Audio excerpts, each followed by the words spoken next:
हाँ, मन को सोने का पात्र बनाओ, तभी गुरु ज्ञान टिक सकेगा। कहने का भाव यही है कि पहले मन को सोने का पात्र बनाना है, यानी हमें अपने हृदय को शुद्ध करना है। हमारे हृदय में जितने भी निरर्थक विचार भरे पड़े हैं, हमारे भीतर में आकांक्षाएं हैं, अपेक्षाएं हैं, राग द्वेष है, इन सब से रहित करना होगा हमें हमारे मन को। तब जाकर ये हमारा मन सोने का पात्र बनेगा। सोने का पात्र, सोना शुद्ध होता है तभी कीमती होता है।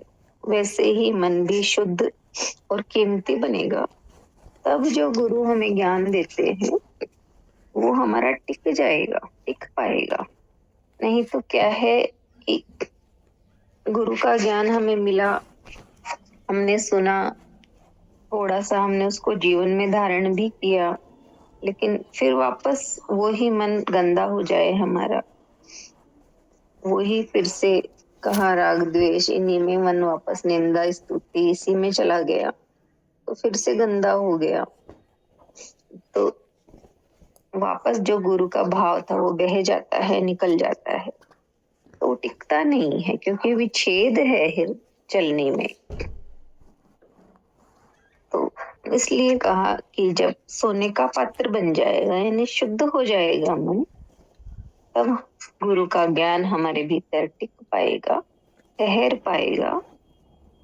और तभी हम, जो कहा गुरुदेव कहते हैं, अपने स्वरूप को जानो या अपने स्वरूप में आ जाओ, हम तब अपने स्वरूप में आ पाएंगे। हाँ, दूसरी है, जल के बिना मछली तड़पती है, जल नहीं। तो भाव यही मिला कि मछली का जीवन है जल, जल के बिना वो तड़पती है। ऐसे ही हमारे प्राण भी ईश्वर के बिना तड़पते हैं। ईश्वर के बिना ही हम बेचैनी, अशांति, ये सब अनुभव करते हैं कि ईश्वर नहीं है, ईश्वर का भाव नहीं है। और ईश्वर का भाव और ईश्वर मिले तो हम शांत हो पाते हैं, क्योंकि जैसे जल जीवन है मछली के लिए, वैसे ही ईश्वर भी हमारे प्राण है। लेकिन कहा जल के बिना मछली तड़पती है, जल नहीं। तो वैसे ही ईश्वर के भीतर में वो वो नहीं तड़पता।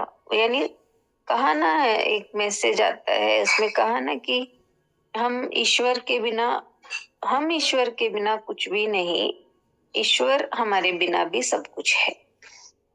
तो ईश्वर तो बस प्रतीक्षा करते हैं हमारी कि कब ये मेरी तरफ लौट कर आएगा, कब आएगा, कोई दिन तो होगा जब ये मेरी तरफ आएगा।